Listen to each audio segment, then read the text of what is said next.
Good morning, students. This is the third video of chapter 15, Some Natural Phenomena of Science of class 8th. Topic is earthquakes. You just learn about thunderstorm and lightning. अभी आपने जो पिछले videos में thunderstorm और lightning के बारे में पढ़ा. In class 7th you learned about the cyclones. 7th class में आपने साइक्लोन्स के बारे में भी पढ़ा है. These natural phenomena can cause large scale destruction of human life and property. तो ये जो नेचुरल फिनोमिना हैं इनकी वजह से लार्ज अमाउंट में डिस्ट्रक्शन हो सकता है ह्यूमन की लाइफ को भी और उनकी प्रॉपर्टीज़ को भी. Fortunately, these phenomena can be predicted to some extent. The weather department can warn about a thunderstorm developing in some area. लेकिन हम ये जो फिनोमिनाज हैं, ये जो डिस्ट्रक्टिव फिनोमिनाज हैं, इनके बारे में हमें पहले कुछ आइडिया आ जाता है. मीन्स जो वेदर डिपार्टमेंट्स हैं वो वार्न कर देते हैं कि किस एरिया में थंडरस्टॉर्म आने वाला है, कहाँ पर साइक्लोन्स आने वाले हैं. तो इनके बारे में हम पहले प्रेडिक्शन कर सकते हैं. ये जो फिनोमिनाज हैं, if a thunderstorm occurs there is always a possibility of lightning and cyclones accompanying it. अगर किसी जगह पे थंडरस्टॉर्म आने वाला होता है तो वहाँ पर लाइटनिंग की पॉसिबिलिटी भी होती है और साइक्लोन्स भी वहाँ पे आते ज़रूर हैं. So we get time to take measures to protect our self from the damage caused by these phenomenas. तो इस तरह से अगर हमें पहले वार्न कर दिया जाता है वेदर डिपार्टमेंट की तरफ से, तो हम इससे बचने के लिए कुछ मेजरमेंट्स हैं जो वो ले लेते हैं. अपने आप को प्रोटेक्ट करने के लिए सेफ़र प्लेस पे शिफ्ट हो जाते हैं. तो हमें टाइम मिल जाता है सेफ़र प्लेस पे शिफ्ट होने के लिए.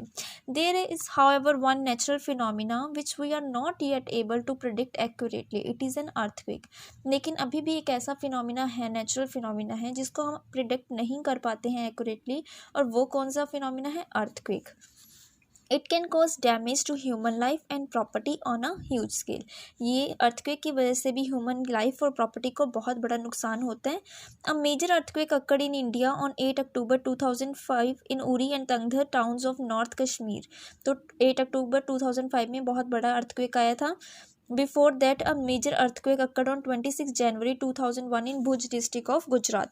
तो ऐसे ही एक बार 26 जनवरी 2001 में भुज डिस्ट्रिक्ट में गुजरात के वहाँ पर भी बहुत बड़ा अर्थक्वेक आया था. जैसे आपको पिक्चर में दिखाई दे रही है, ये कश्मीर के अर्थक्वेक की पिक्चर्स दिखाई दे रही है. तो किस तरह से डिस्ट्रक्शन होता है प्रॉपर्टी का अर्थक्वेक की वजह से. Now what is an earthquake? Earthquake है क्या? What happens when it occurs? जब ये आता है तो होता क्या है? What can we do to minimize its effects? हम क्या कर सकते हैं इसके इफ़ेक्ट्स को मिनिमाइज़ करने के लिए? ये ऐसे क्वेश्चंस हैं कुछ जो हम इस डिस्कस करेंगे इस टॉपिक में. Now what is an earthquake? Earthquake होता क्या है? An earthquake is a sudden shaking or trembling of earth which lasts for a very short time. तो earthquake क्या है? एकदम से अर्थ की शेकिंग है, कांपने लग जाती है, और ट्रेम्बलिंग में झटके लगते हैं जो कि कुछ टाइम के लिए लगते हैं, बहुत शॉर्ट टाइम के लिए लगते हैं. It is caused by the disturbance deep inside the earth crust. तो ये होता क्यों है? क्योंकि अर्थ के अंदर जो डीप इनसाइड क्रस्ट लेयर है वहाँ पर क्या डिस्टर्बेंसेस होती है, जिसकी वजह से क्या हमें झटके महसूस होते हैं. Earthquakes occur all the time all over the earth. Earthquake all the time आता रहता है अर्थ पर, लेकिन हमें कुछ पता नहीं चलता बिकॉज वो बहुत स्मॉल अमाउंट में आता है. They are not even notice. Major earthquakes are much less frequent. They can cause immense damage to building, bridges, dams and people. लेकिन जो मेजर अर्थक्वेक्स, बहुत बड़े अर्थक्वेक्स आते हैं, वो क्या उनकी वजह से बहुत बड़ा डैमेज होता है बिल्डिंग्स को, ब्रिजेस को, डैम्स को और लोगों को. They can be a great loss to life and property. तो ये जो मेजर अर्थक्वेक्स होते हैं उनकी वजह से लॉस, लाइफ को भी बहुत ज़्यादा लॉस होता है और प्रॉपर्टी का भी बहुत ज़्यादा लॉस होता है. Earthquake can cause floods, landslides and tsunamis. Earthquake की वजह से फ्लड्स भी आ सकते हैं, लैंडस्लाइड, ज़मीन खिसक जाती है वो भी हो सकता है, सुनामीज भी आ सकती हैं. A major tsunami occurred in Indian Ocean on 26 December 2004. All the coastal areas around the ocean suffered huge losses. तो एक मेजर सुनामी कब आई थी इंडिया में? 26 दिसंबर में आई थी इंडियन ओशन में 2004 में. ना what causes an earthquake. Earthquake आता क्यों है?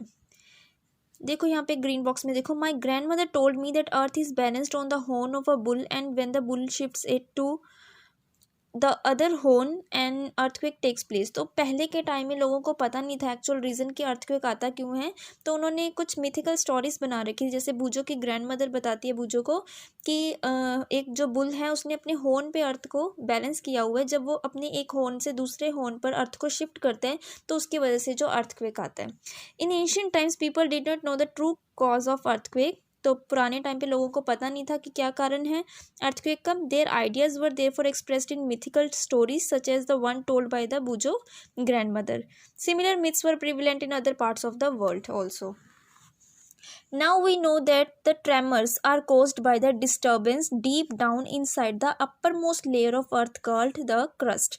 तो अब हमें पता चल गया कि ये झटके, ट्रेमर्स मीन्स झटके क्यों आते हैं, क्योंकि डिस्टर्बेंस होती है कहाँ पर, deep down inside the upper most layer of अर्थ, जो अपर मोस्ट लेयर है अर्थ की क्रस्ट के, उसके अंदर वाली साइड, डीप अंदर जाकर वहाँ पर कुछ डिस्टर्बेंसेस होती है, उसकी वजह से क्या है, अर्थक्वेक आता है, ट्रेमर्स आते हैं, झटके आते हैं, हमारी अर्थ जो है वो शेक करती है. The outer most layer of earth is not in one piece.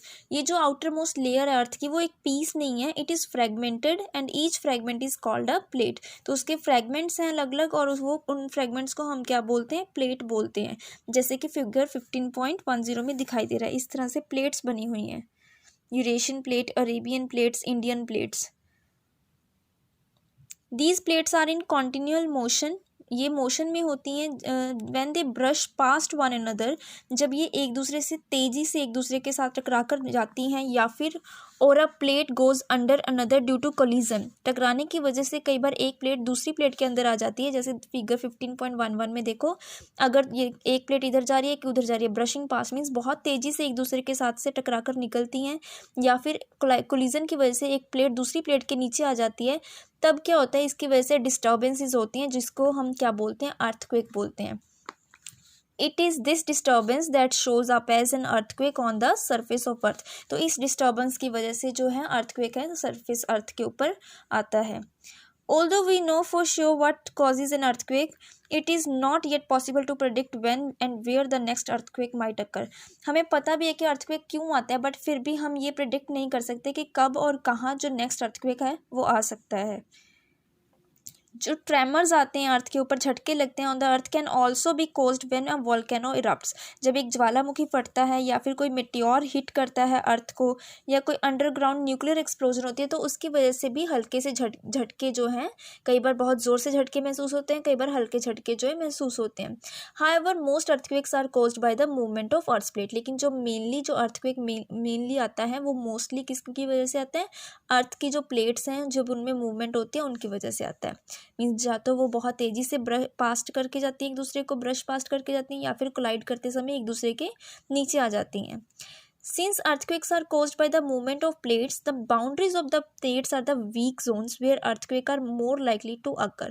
तो इनकी जो एजिस, बाउंड्री होती हैं प्लेट्स की, बाउंड्री, जो बाउंड्री वाला एरिया होता है प्लेट्स का, वहाँ पर कहते हैं कि वीक जोन्स होते हैं, वहाँ पर जो अर्थक्वेक हैं ज़्यादा आने के चांसेस होते हैं. The weak zones are also known as the seismic or fault zones. तो ये जो वीक जोन्स हैं इनको और क्या बोला जाता है, सेस्मिक और फोल्ट जोन्स भी बोला जाता है. In India the area most threatened are Kashmir, western and central Himalayas, the whole of north east Rann of Kutch, Rajasthan and the Indo Gangetic plain. तो ये वाला जो एरिया है, ये यहाँ पे मोस्टली जो है अर्थक्वेक आते हैं ज़्यादा से ज़्यादा. Some areas of south India also fall in the danger zone. तो कुछ एरिया जो साउथ इंडिया का वो भी डेंजर जोन में आता है. Now the power of an earthquake is expressed in terms of a magnitude on a scale called the Richter scale. तो जो पावर है, कितनी स्ट्रेंथ का अर्थक्वेक आया है, तो वो उसकी मैग्नीट्यूड की फॉर्म में, मीन्स मैथमेटिकल वैल्यू की फॉर्म में लिखा जाता है, न्यूमेरिकल फॉर्म में बताया जाता है, किसके ऊपर, रिक्टर स्केल पे मेजर किया जाता है.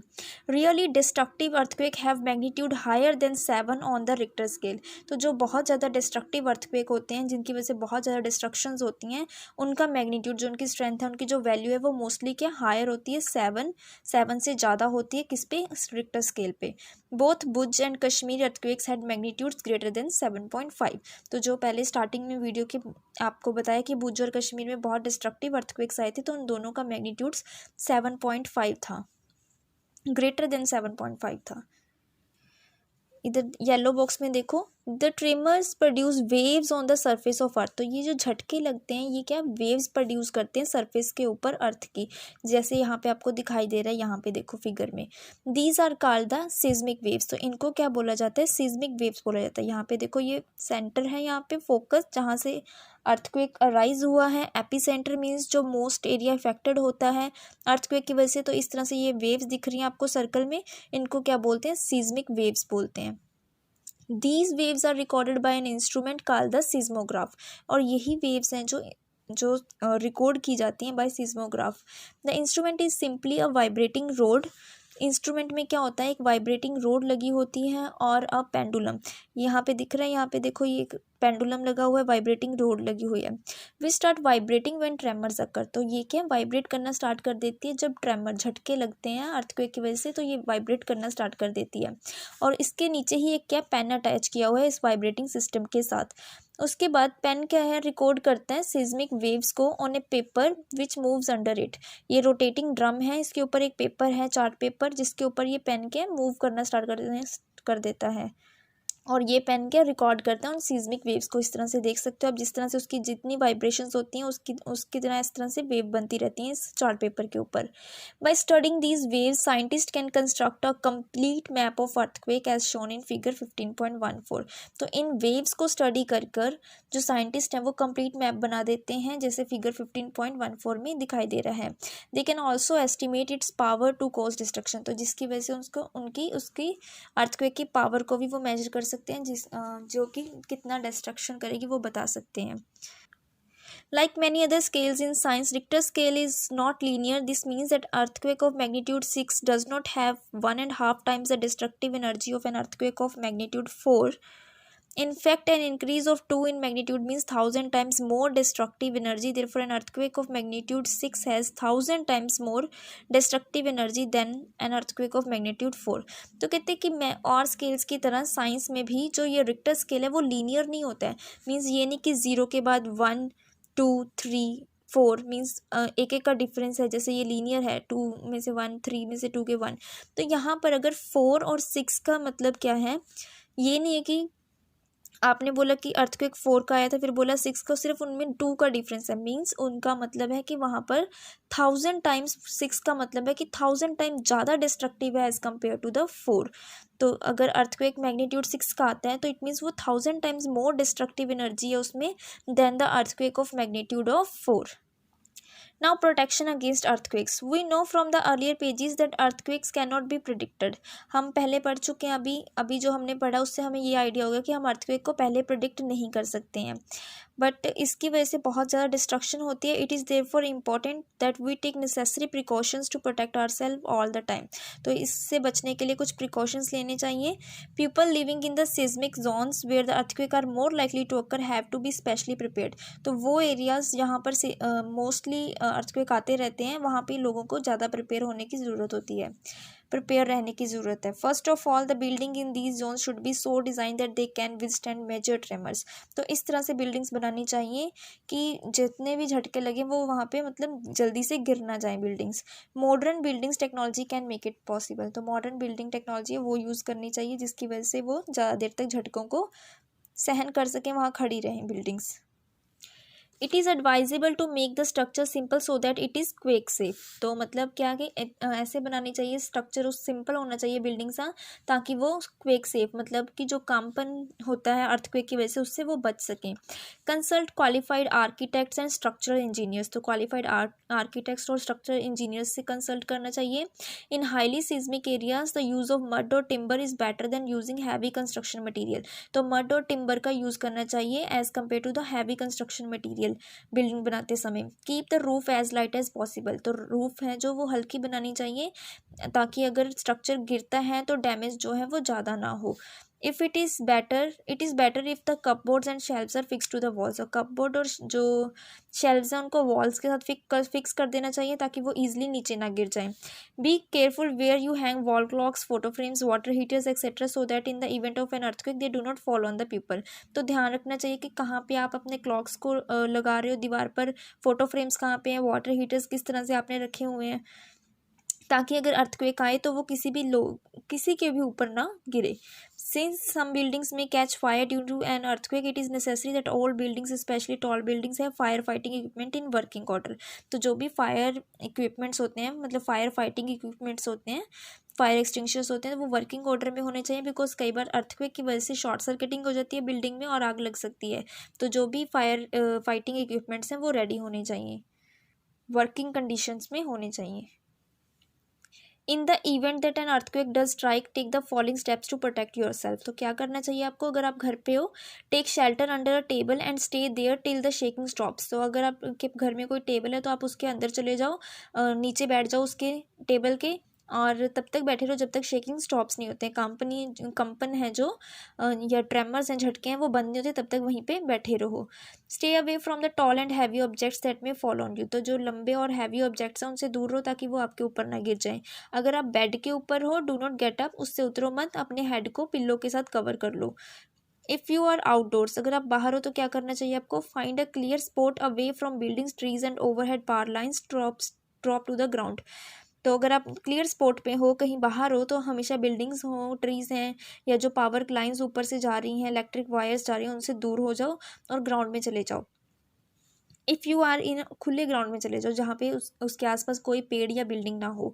If you are in a car or a बस, डू नॉट कम आउट, अगर आप किसी कार या बस में हो तो उससे बाहर मत आओ।